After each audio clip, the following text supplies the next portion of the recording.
예, CBS 라디오 박정희 판승부 이 부분을 열었습니다. 네, 어제 아시안컵 요르단과의 경기 열심히 보셨을 텐데 0대1로 우리 대표팀이 지면서 결승 진출이 좌절이 됐습니다. 물론 패배는 할 수 있지만 또 어떻게 지느냐 그 과정 역시 중요하기 때문에 그 과정에 또 많은 팬들이 납득할 수 없다라는 또 분들이 많은 상황이고 또 대표팀의 경기력에 대한 또 감독에 대한 또 비판원이 많은 상황인데요.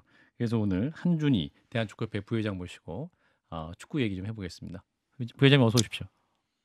별로 안녕하지는 않습니다. 예. 제가 웃는 게 아니죠. 예. 어제 중계도 하셨는데. 네네. 힘드셨죠? 그 중계 끝나고 또 이런저런 또 긴급한 이야기들을 나눌 게 있지 않겠습니까? 그렇습니다. 네, 예. 그러다 보니까 또한 1시간 자고 일어났는데 오전에 또 뉴스에서 초빙해 주셔가지고 예. 네, 뉴스하고 예. 그리고 그 사이에 조금 잤는데 예. 전화가 수십 군데에서 와 있었습니다. 네, 그래서 이 자리를 빌어서 예. 오늘 전화 제가 못 받은 분들께는 사죄의 말씀을 드리고 싶습니다. 네. 자, 일단 뭐 축구는 공인 등록이기 때문에 이 결과는 항상 예단할 수 없습니다만 그럼에도 불구하고 이제 저희가 지난 아시안컵 4강 오르기까지 굉장히 선전했었고 했기 때문에 기대가 굉장히 많았죠, 사실은.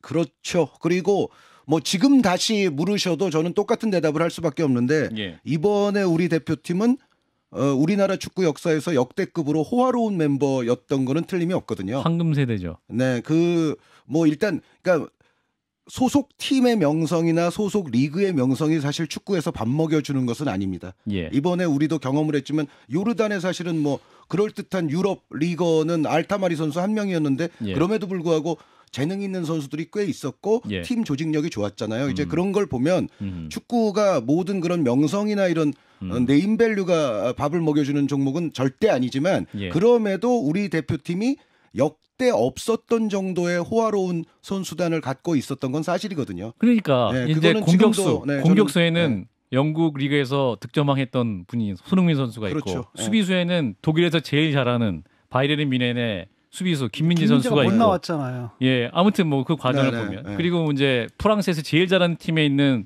그 미드필더 이강인도 있고 뭐 여기에 여러 두 자릿수 예. 골을 넣고 있는 황희찬 선수, 황희찬 선수도 탑5에 있는 황희찬 선수도 있고 그리고 유럽에서 단연간 또 자신의 가치를 입증해온 뭐 이재성, 황인범 선수 등등등등 그리고 그러니까. 젊은 선수들도 이제는 많이 건너갔잖아요. 예. 그래서 전체적으로는 그 멤버가 호화로웠던 건 맞는데 그런데 역시 이제 호화로운 멤버라고 해서 항상 성공할 수 없다는 또 평범한 진리를 깨달은 것 같습니다. 어제 경기를 딱 봤는데 저는 딱 10분 보니까 지쳤네.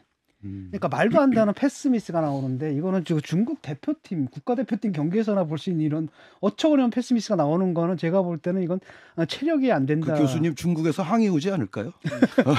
아니 누군가가 올려놨는데 그 중국 국대가 실수하는 것들로 쫙 올려놓은 걸 좀 봤는데 좀 그래서 이거는 뭐랄까 이게 체력이 떨어지게 되면 원래 공을 갖다 저쪽까지 가는데 중간에 가다 말고 뭐 이러는 거 아니겠습니까? 좀 어떻습니까?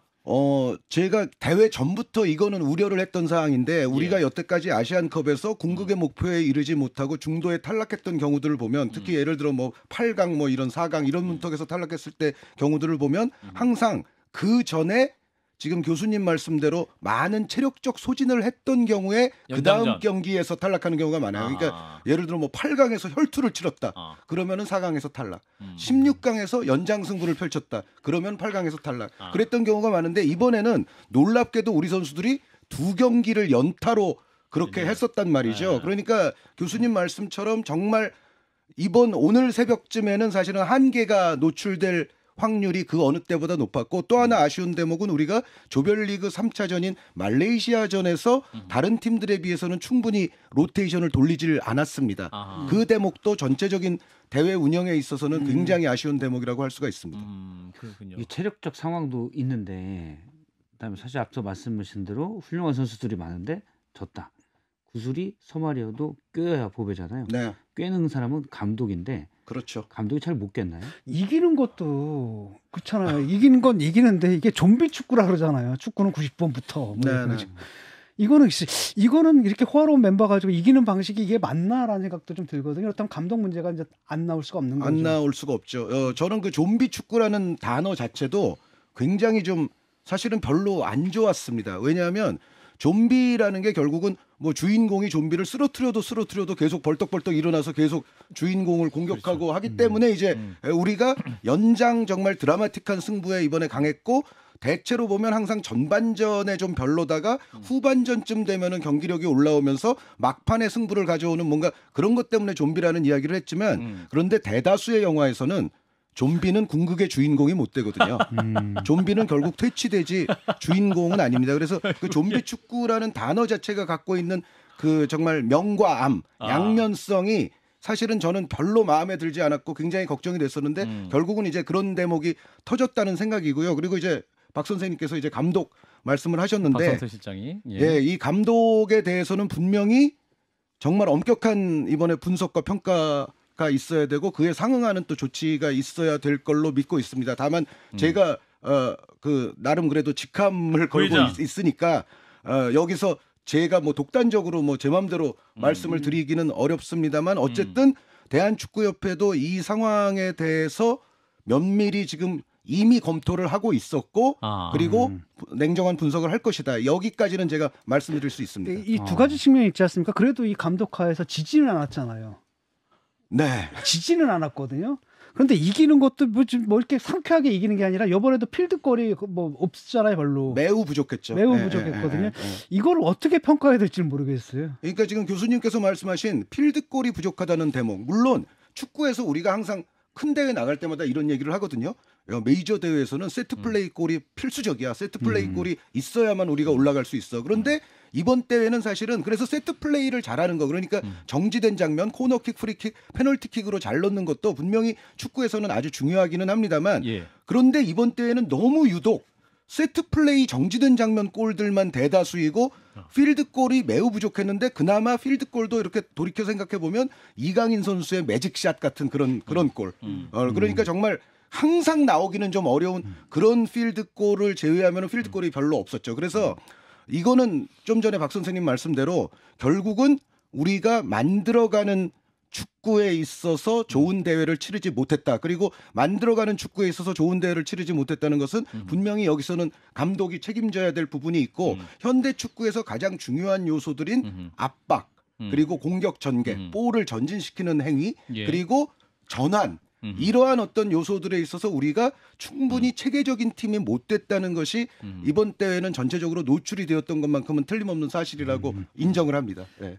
어제는 유효 슈팅. 네. 그러니까 골문 안으로 공이 들어가는 게 제로였잖아요. 그렇죠.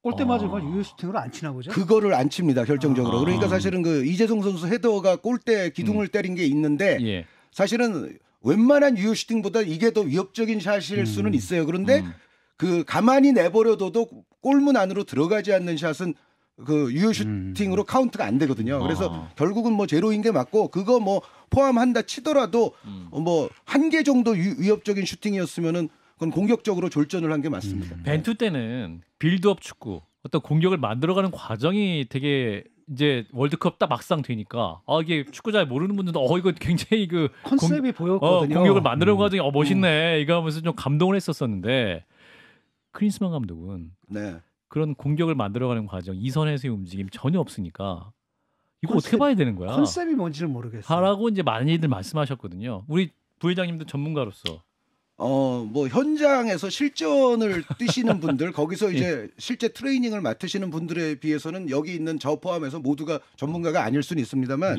그럼에도 불구하고 저는 요즘 축구 팬분들의 어떤 전술적인 지식 수준은 굉장히 높거든요. 그래서 이제 저도 이제 뭐 협회도 그렇고 축구계에서 전부터 제가 약간 쓴소리를 하는 대목이 뭐냐면 그 실전을 하고 안 하고는 물론 엄청난 이게 정말 넘을 수 없는 갭이 존재하기는 하지만 그럼에도 불구하고 지식적으로 혹은 연구를 해서 이 분야에 대해서 많이 학습한 분들의 시각을 경시하면 안 된다, 무시하면 안 된다는 얘기를 저는 전부터 해왔습니다. 그런데 요즘 팬분들이 정말 그 전술적인 지식이 많으셔서 지금 바로 세 분이 말씀하신 그런 대목들을 정말 뼈아프게 지적을 하고 계시는데 특히 이제 우리가 이번에 대회 나간 모습을 보면 전체적인 라인 간의 간격 유지가 잘 이루어지지 않다 보니까 상대의 역습에 그만큼 취약한 상황이 나오게 되고요. 그리고 수비는 뭐 일부 선수들의 실수도 있기는 했습니다만 수비는 사실은 개인적으로 혼자만 하는 건 아니거든요. 결국은 팀 수비가 조직적으로 이루어져야 되는데 공격은 뭐 그날 재능 있는 선수의 결정력이 안 터져서 뭐 골이 안 터질 수는 있어도 수비는 사실은 근본적으로는 팀에서 좀 만들어줘야 됩니다. 그런데 그러니까. 우리가 이번에 무려 10실점을 했다는 것 자체가 사실은 뭐 역대급 실점 수치인데 결국은 수비 조직을 제대로 만들지 못했다. 결국은 이거는 또 역시 그 코칭 스태프 지도부의 책임이라고 밖에는 이야기할 수가 없겠고 그리고 아까 말씀드렸던 우리가 공격의 숫자를 많이 올리고 있으면서 그 아래쪽에 대한 전체적인 선수들의 움직임을 디테일하게 잡아주지 못했다. 그렇기 예. 때문에 사실은 우리가 볼 끊기면은 굉장히 위험한 상황들이 매번 초래되곤 했거든요. 그래서 이 모든 것들은 이제 뭐 냉정한 리뷰를 협회에서도 하겠습니다만 일단 요즘 수준 높은 팬분들이 보시기에도 이거는 트렌디한 현대의 높은 수준의 축구는 아니었어라는 비판을 하시는 게 당연하고 저는 그 비판을 축구판 안에 있는 분들도 겸허하게 수용을 해야 된다고 생각합니다. 손흥민 선수 아버님이 네. 손흥정 씨가 네. 이번에 우승하면 안 된다. 그 진작에 말씀하셨잖아요. 진작에 네. 이제 만약에 네. 혹시라도 우승하면 이대로 해도 되는 줄 알고 한국 축구 아무것도 안 변한다는 쓴소리를 좀 오래전에 하셨잖아요. 이거 정당들도 그렇지 않습니까? 예를 들어 총선이 이제 이번에 코앞인데 어느 당이 됐건 간에 이거 만약 총선에서 승리하는 당이 나올 거 아닙니까? 이걸 승리하면 안 된다. 이대로 하면 안 된다. 이거 아. 이기면 안 된다. 아. 괜히 국민들한테 잘하는 건 줄 안다. 아. 비슷한 말씀이신 것 같아요. 예. 그래서 이제 손흥민 선수도 이제 은퇴를 시사하는 발언을 해갖고 대표팀 은퇴를 시사하는 발언을 하면서 이제 부회장님도 말씀하신 대표님 운영 방식에 좀 경종을 울리는 발언이 아니냐라는 말씀도 하셨는데.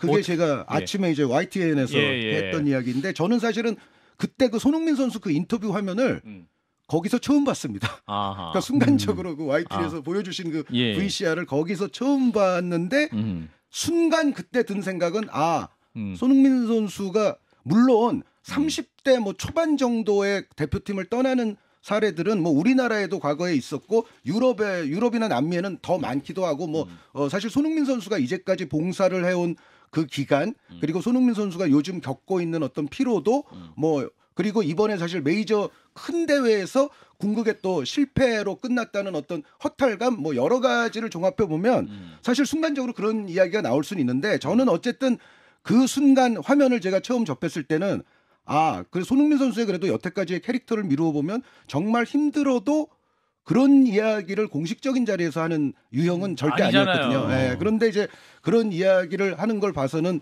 뭔가 좀 경종을 울려주고 싶은 게 있나 보다. 작년에도 김민재 선수도 원래 힘들다는 얘기 갑자기 SNS 했다가 손흥민 선수가 한마디 해서 또 진화된 적도 있었잖아요. 근데 그거는 이제 김민재 선수의 경우에는 손흥민 선수와는 또 조금 약간 달랐던 게 일단 연령이나 MZ 대표팀에서 봉사해왔던 기간 자체가 손흥민 선수만큼은 아니었기 때문에 또 여론이나 대중들의 지지를 그렇게 받지는 못했지 않나라는 생각이 듭니다. 네. 안타까운 건 뭐냐면 이제 뭐 SNS를 보게 되면은 우리 한국 선수들을 갖다 이렇게 비난하는 그걸 만들어 가지고 올리고 뭐 감독 욕하는 거야. 어차피 뭐 감독 자리는 욕 먹는 자리 아니겠습니까? 저도 욕하셔도 됩니다. 근데 선수들 막 사진 올려놓고 욕하고 뭐 이런 것들 보면은 제가 막 화가 나더라고요. 아니 저 선수들이 지고 싶어서 졌어? 뭐 아니 축구 경기라는 게 하게 되면 한 사람은 지고 한쪽은 이기는 거 아니겠습니까? 실수도 할 수 있는 거고 그런 건데 그걸 막 그렇게 가혹하게 비난하는 사람들 보면은 솔직히 국적을 박탈하고 싶더라고요 정말. 저도 그 말씀에 그런 일로 국적을 박탈시키면 안 돼요. 그런 죄목으로 국적 박탈이 가능한 겁니까? 그런데? 안 됩니다. 아니 같은 동포라는 게 너무 창피한 거야. 아니 우리 선수가 저게 했는데 이기든 지든 간에 우리가 응원해줘야 돼, 격려해야 되고 잘 싸워야 되고 그래야 되는 거지. 저는 비판할 수 있다고는 생각을 합니다. 그리고 뭐 정치인이 됐건 뭐 연예인이 됐건 사실 저도 마찬가지고 그 비판을 받을 수 있는 자리에 갔고 그런 직업을 가진 사람인 한 비판을 항상 받을 수 있다는 걸 염두에 두고 뭐 수용할 건 또 수용을 해야죠. 그런데 다만 지금 교수님 말씀처럼 정말 그 막 가족을 들먹인다든가 뭐 진짜 말도 안 되는 유형의 인신공격성 비판 그리고 이게 정당한 그러니까 오늘 좀 잘하지 왜 그랬어 뭐 그 정도라면은 할 수 있는데 네가 뭐 예전에 뭐 이런 놈이었지 뭐 예를 들어 그런 유형의 비판은 저는 저도 절대 그건 있어서는 안 된다고 생각을 하고요. 그러니까 물론 우리 축구에 대한 깊은 열정 속에서 다 나오시는 응원과 또 어떤 분노와 이런 게 어떻게 보면 이제 궤를 같이 합니다만 그럼에도 약간은 조금 정제된 그리고 생각을 좀 하고 나서 비판을 하셔야 되지 않을까라는 생각은 합니다. 그러니까 일본도 이 우승 후보였는데 이제 8강에서 떨어지면서 네. 이제 엄청 비판받고 이제 또 감독 사퇴해야 되는 거 아니냐. 일본, 호주 다 지금 난리가 시끄럽죠. 났죠. 난리가 났는데 이제 네. 우리도 이제 그래서 지금 클린스만 감독에 대해서 거취 얘기 나오는데 잠깐 말씀하셨습니다만 그러면 이제 어떤 경질 수준까지 논의할 수 있는 그런 단계에 지금 와 있는 건 사실입니까? 제가 그거는 역시 제가 여기서 말씀드릴 수는 없고요. 그러니까 많은 또 팬분들이 저를 욕하시는 분들도 많은데 예. 그 왜 이런 데서 확 한번 시원하게 지르지 않냐. 그런데 협회 안에서 제가 거기서 논의되는 사항을 예. 공개적인 자리에 나와서 항상 보고해야 되는 거는 아닙니다. 그러니까 예. 제가 오늘 협회에서 무슨 회의를 했고 거기서 제가 무슨 말을 했고 거기서 무슨 결정 사항이 있었고 앞으로 거기서 뭐 어떻게 하기로 했고 그런 거를 공식적인 자리에 나와서 보고해야 되는 건 아니잖아요. 그런데 예. 그런 거 안 한다고 저를 욕하시는 거는 저는 그건 약간 수긍하기는 좀 어렵고요. 예. 그런데 어찌됐건 욕하는 분은 없고요. 그냥 여쭤보는 겁니다. 하시는 분들이 예. 계실 거예요. 근데 수긍할 수는 없고 그럼에도 제가 아까 말씀드렸던 것과 이제 맥락이 비슷한 말씀을 예. 또 드릴 수밖에 없는데 협회가 분명히 이번 대회 도중에도 계속 논의를 하고 생각을 하고 있었습니다. 그리고 그 생각이 여기서 제가 경질의 뭐 기억자도 얘기는 하지 않겠지만 어쨌든 여러 가지 유형의 여러 가지 수위에 대한 대책과 생각은 협회 안에도 분명히 있다는 말씀은 드리고 싶습니다. 독일 신문을 봤더니 그 클린스만 앞에 붙는 그 수식어가 뭐냐면 한국에서 인기가 없는 클린스만 이렇게 나오는데 저는 이제 20년도 더 됐죠. 그때 뭐냐면 그 히딩크 감독이 5대0으로 깨질 때 어느 스포츠 신문 기자가 나한테 전화해가지고 갑자기 그 히딩크를 까는 글을 써달라고 해서 제가 그걸 거절했거든요. 아니다, 나는 그분을 믿는다. 왜냐하면 와가지고 기술이 부족하다라고 할 줄 알았는데 체력이 부족하다 그랬잖아요. 그래서 난 이분은 다르다, 믿는다라고 했는데 지금도 혹시 클린스만 감독이 나름대로 지금 욕을 좀 먹고 있지만은 지금 이 사람이 하고 있는 그 과정이 어쩌면 우리가 알지 못하지만 또 올바른 방향인데 그 과도기에서 이런 일이 나타나는 것일 수도 있고 어떻게 판단하세요, 그 문제를? 이거는 정말 대한축구협회와 관계없는 저의 개인적인 판단을 말씀드리자면 클린스만 감독은 매우 강한 비판을 받아도 할 말이 없다고 저는 생각합니다. 왜 그러냐면 지금까지 이 한판 승부에서도 많이 다루셨지만은 여러 가지 태도 논란이 있지 않았습니까? 여러 가지 태도 논란이 그러니까 한국에 뭐 너무 자주 상주하지 않는다. 네. 뭐 해외에 거주하는 기간이 많고 뭐 이제 뭐 선수들 분석 좀 더 안 하시는 거 아니냐. 뭐 덜 지켜보는 거 아니냐. 그렇죠. 그런데 저는 그때는 이렇게 많이 말씀을 드렸어요. 뭐냐면 저 자신은 사실 클린스만 감독이 대한민국에 며칠을 체류하는지에 저는 별로 관심이 없습니다. 예. 그러니까 외국에 며칠 나가 있고 뭐 한국에 며칠 있는지 저는 관심이 없고 바로 지금 말씀하신 그 내용적인 부분 외국에 있어도 클린스만 감독 말대로 뭐 일을 잘할 수도 있거든요. 거기서 준비를 열심히 할 수도 그러니까요.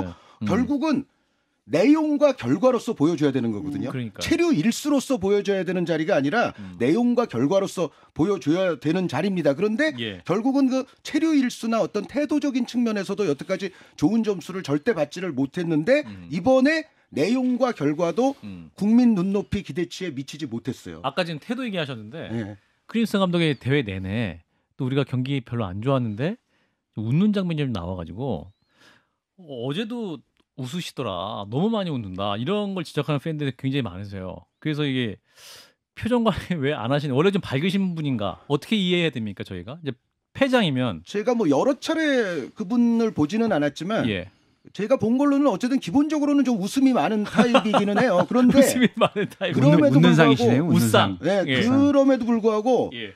저도 그 순간에는 좀 당황하셨어요. 마음이 안 좋았거든요. 그러니까 중계를 하면서도 그러니까 지금은 정말 가슴으로부터 우러나와서 찐텐으로 좀 심각한 표정이 나오는 게 더 상식적이지 않나. 그 패배 문제. 저도 스포츠는 그렇게 막 열중하는 스타일이 좀 아닌데 스포츠 관람 특히 제가 하는 걸 좋아하지 뭐 관람은 그렇게 그런 건 아닌데 하는 걸 좋아하시는구나. 그 실내 스포츠 뭐 당구 같은 거 이런 걸 좀 좋아합니다. 그래가지고 운동량이 조금 적으시네요.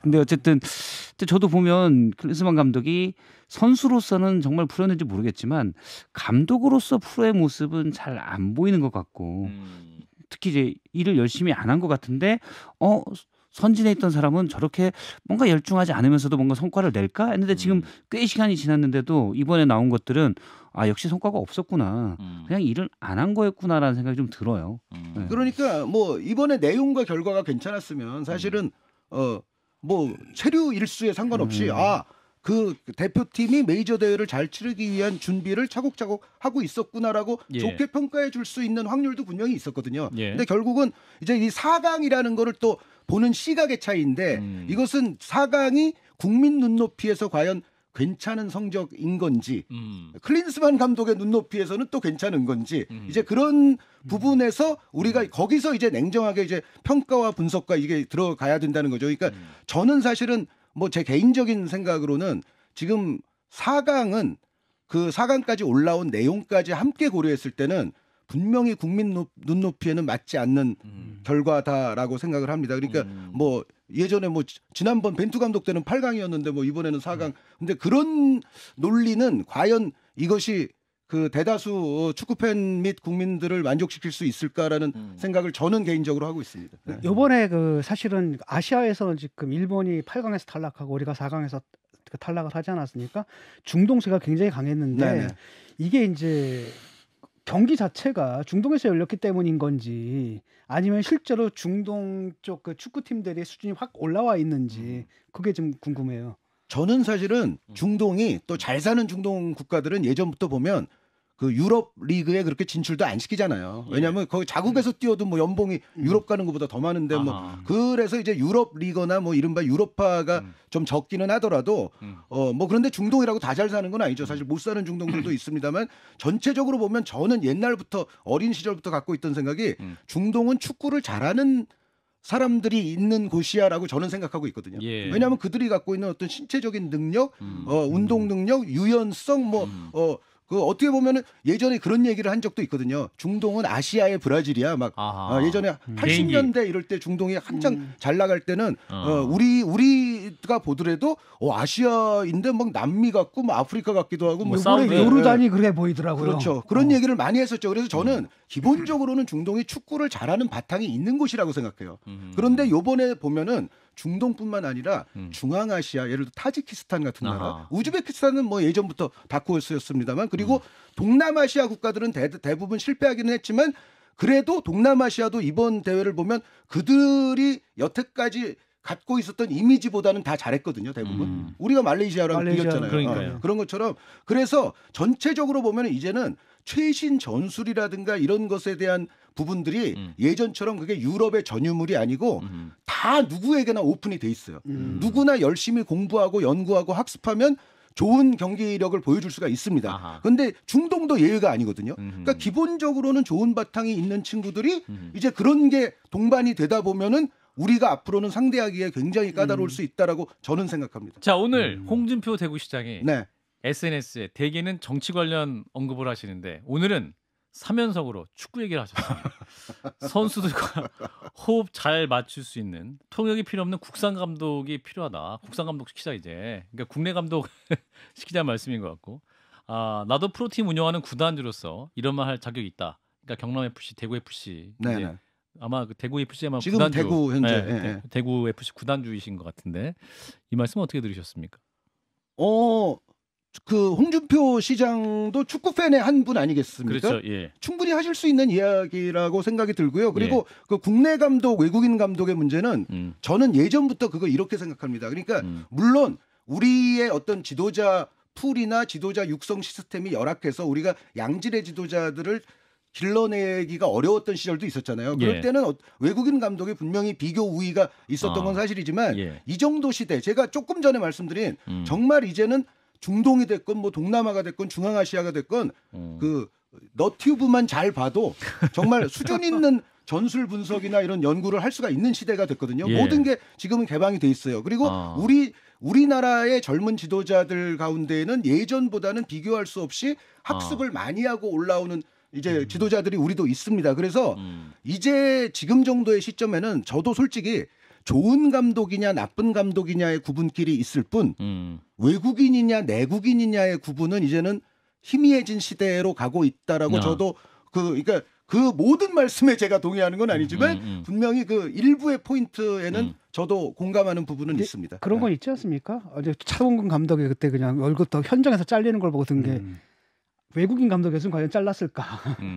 한국인 감독은 아무래도 여론에 굉장히 그 민감한데 외국인들 같은 경우에는 아무래도 좀 그 덜 신경을 좀 덜 쓰는 편이잖아요. 원래 문화도 좀 그렇고. 예. 그래서 우리 좀 놔두면 안 될까요, 감독을 좀 이렇게? 아니 그러니까 그러면은 클린스만 감독은 외국인이니까 그냥 놔둬야 되고 그거는 아니고 예. 저는 이제 그런 교수님께서 말씀하신 그런 어떤 문화 현상적인 측면도 예. 앞으로는 그러니까 공정해져야죠. 그러니까 외국인도 국내 감독처럼 냉혹한 잣대를 외국인에게도 들이댈 필요가 있는 거고 국내 감독이라고 해서 뭐 잘못하면은 무조건 바로 잘라 뭐 이거보다는 그 사람에게 충분한 시간과 기회를 줬느냐를 앞으로는 따져봐야 되고 그래서 좀 전에 드렸던 그 좋은 감독이냐 나쁜 감독이냐의 구분이 있을 뿐 예. 외국인 내국인의 구분이 없던 것과 꼭 마찬가지로 예. 결국은 우리가 그 감독들을 대하는 방식도 앞으로는 그렇게 공정해져야 된다고 생각을 합니다. 지금 가장 많은 댓글이 지금 축구협회장 정몽규 회장 얘기, 또 클린스만이 웃는 이유가 거액의 위약금 때문이 아니냐 이런 의견이 있는데